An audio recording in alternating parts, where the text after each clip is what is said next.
Well, so I saw Waylon live, of course, a number of times at Gillies. I saw Waylon, but the last time I saw him live, oddly enough, was in the '90s in a mall. And I was on the second story of a mall. They were playing this mall, and I just thought to myself, this is not real. And he had some backup tapes he was playing too. We had the band there, but they actually had some backup tapes. I thought, what in the world is this? This is pretty soon, like within a year or two after that, he retired, you know. And I bought one of his amps, you know, and really? Shooter helped me load it in my truck. Shooter, he was probably like 14, something like that. Well, that was one of them gigantic quads, but it had two Altec 15s in it. The quad's supposed to have 4 speakers in it, right? But he had two 15, I think Altecs were in it, and he had 2 of them. Looked like refrigerators. And I liked it, but I said, man, this is just too much to carry around. You know? So I sold it to Dallas Moore. Yeah.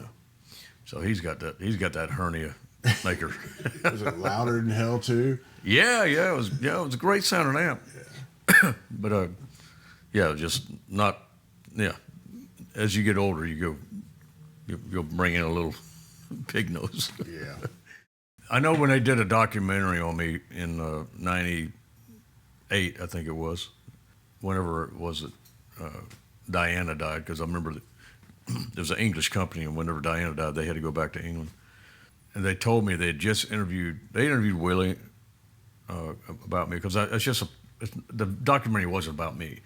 They were exposing the back rooms and back lights of the industry, and that was the country music industry. They called it Naked Nashville. They did one on Hollywood. They did one on sports, Naked Hollywood, Naked.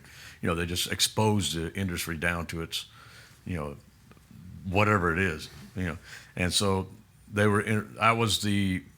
They had one guy that was country music.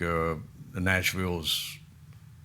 That was going to be the next big thing. You know, and they were grooming him. They showed all this people grooming him to corporations and giving him free this, free that. They gave, you know, and then he was the male honky tonker or country music artist, and then I was the guy that was just doing it out here with no help from nobody. And matter of fact,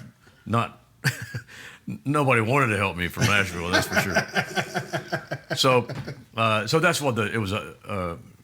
So it wasn't about me. The documentary wasn't about me. I was just featured at one point of it. And so they interviewed Waylon and got his views on all the industry and Willie. But when they asked Waylon about me, he said, "Oh, yeah, I heard of him. Is that kid that's got a tattoo of himself on his arm?"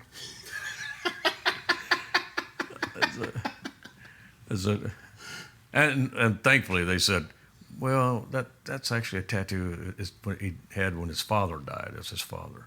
He goes, "Oh."